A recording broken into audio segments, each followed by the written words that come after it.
वो क्योंकि जातीय और धार्मिक आधार पर गुना जा रहा है। तो लास्ट में जो टिप्पणी की गई कि मैं जातियों में विश्वास नहीं करता, मैं तो वर्गीय बात करता हूं, ये कहने से क्या होगा? भारत देश तो जातियों में विश्वास करता है और जातियां हैं, स्थापित है। तो आप संघर्ष को आगे कैसे बढ़ाओगे अगर आप भारत के समाज के ताने बाने को ठीक ढंग से पकड़ते ही नहीं हो?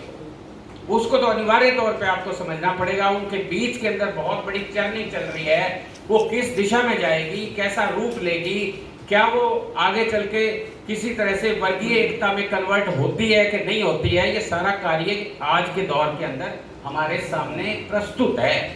अब इच्छा हमारी है कि हम काम करें। मैं पुनः हेमंत जी का विशेष तौर पर धन्यवाद पुस्तक भेंट करने के लिए भी देना चाहता हूं। मैं इस पुस्तक को अवश्य पढ़ूंगा, कोशिश करूंगा कि आपसे बात भी की जाए। नाटक जो आपने लिखा है वो हमारी जगह जगह पे कम से कम हमारा जो संगठन है उसकी तरफ से अगर कोई मंचन बनेंगे तो वो भी आपको सूचित किया जाएगा। पहले नाटक को देखा समझा जाएगा। मैं सांगठनिक दृष्टि से ही काम करते हैं हम लोग, तो मैं यहाँ अभी देखे बिना कुछ कह नहीं सकता हूँ, लेकिन इसमें बहुत सारी झलक मुझे आपके व्यक्तित्व के जरिए दिखाई दी है, जिसको हम आगे बढ़ाने की कोशिश करेंगे। और तमाम साथियों ने जो टिप्पणियाँ करके इसको समृद्ध बनाया है, मुझे इससे कोई तकलीफ नहीं है कि भाई मुझे सुनने के बाद कुछ साथी बोले, कुछ साथियों की ऐसी फीलिंग है, मैं उनको भी अपने साथ ही जोड़ना चाहता हूँ। उनके माध्यम से भी ये बात कहना चाहता हूँ कि बहस स्वस्थ है, बहस होनी चाहिए, चाहे बाद में चाहे पहले। वक्ता का ये ऐसा कोई मसला नहीं है कि एक वक्ता आएगा और वो सारा प्रभाव छोड़ के चला जाएगा। ये इस प्रकार का वातावरण की बात नहीं है। विचारों को आने दीजिए, टकराने दीजिए, समझने दीजिए, उसके बाद चीज़ें जो निकलती हैं दरअसल सेमिनार का वही एक प्रतिफल होता है।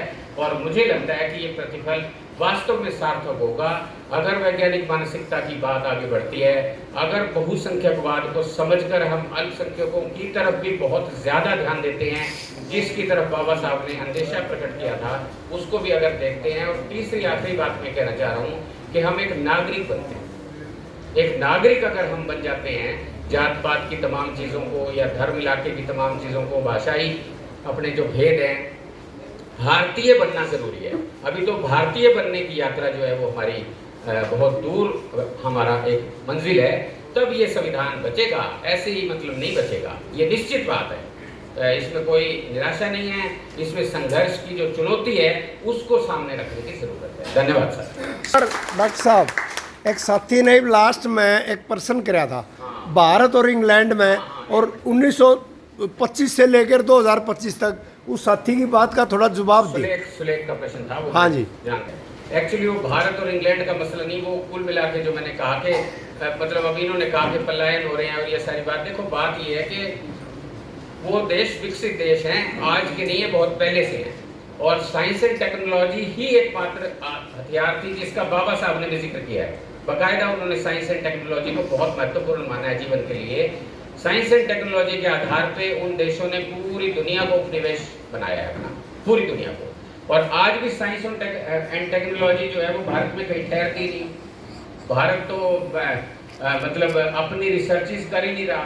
रिसर्च के ऊपर अभी इस बजट के अंदर कटौती मारी है, इस बजट के अंदर रिसर्च के ऊपर कटौती है। और सब कुछ जो है वो बाहर की पूंजी लाके और कहते ये हैं कि मेक इन इंडिया। तो भैया टेक्नोलॉजी तो उन्हीं के पास रहेगी। आप अपना कौड़ियों के भाव में अपनी ज़मीन दे दो, सस्ते मजदूर दे दो, इलेक्ट्रिसिटी फ्री कर दो, तमाम जो सुविधाएं हैं वो सारा का सारा उनको दे दो और वो आके आपके यहाँ मेक इन इंडिया करेंगे।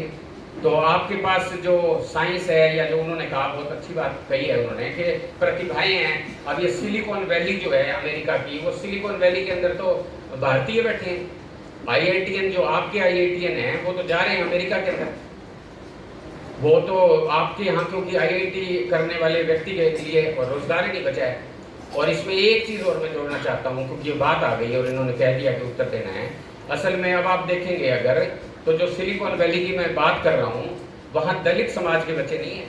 ये नोट करने की बात है। IIT जितनी भी IIT हैं उन सारी IITs के अंदर पिछले आंकड़े उठाएंगे अगर आप, तो दलित समाज के बच्चों का ड्रॉप आउट है, भारी ड्रॉप आउट है। ये भी नोटिस लेने की बात है। और जिस प्रकार का निजीकरण और आरक्षण बिल्कुल खत्म हो जाएगा, तो एक बड़े सवाल हैं इस समय के ऊपर, इस समय के ऊपर बड़े सवाल हैं। तो ये जो बच्चे पलायन कर रहे हैं वो खुश नहीं है। आपने देखा किस प्रकार से जंजीरों में बांध के अमेरिका ने उनको फेंका है आपके देश के अंदर, लेकिन वो फिर भी जा रहे हैं क्योंकि आपका जो उस देश को इन महान लोगों जैसे आज ले आ रहे हैं, ये बहुत बड़ा दुर्भाग्य है। और कोई रास्ता नहीं है, लोग उठेंगे, लोगों के बीच के अंदर से ही नेता आएंगे और इस देश को रास्ता देंगे, तब जाके ये सारी समस्याओं का जाल जो है ये बिल्कुल एक 19वीं शताब्दी का पुनर्जागरण और 20वीं शताब्दी का राष्ट्रीय आंदोलन एक नए रूप के अंदर शक्ल लेगा। तभी उदारीकरण वैश्वीकरण की नीतियों का सामना होगा और तभी जात धर्म की लड़ाई का और सांप्रदायिकता का सामना हम कर पाएंगे। ये एक दूसरा दौर है, इसके बिना छोटे से काम नहीं चलेगा।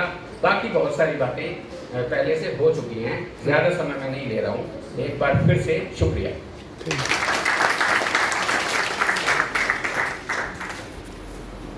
धन्यवाद साथी प्रमोद गौरी जी का। साथियों जो प्रश्न थे मेरे ख्याल का साथी संतुष्ट हुए होंगे। तो साथियों मैं एक चीज कहना चाहता हूँ तमाम लोगों से, क्या जो सेमिनार के अंदर आप लोगों ने पार्टिसिपेशन की और दलित अधिकार मंच हरियाणा का मतलब जो विजन है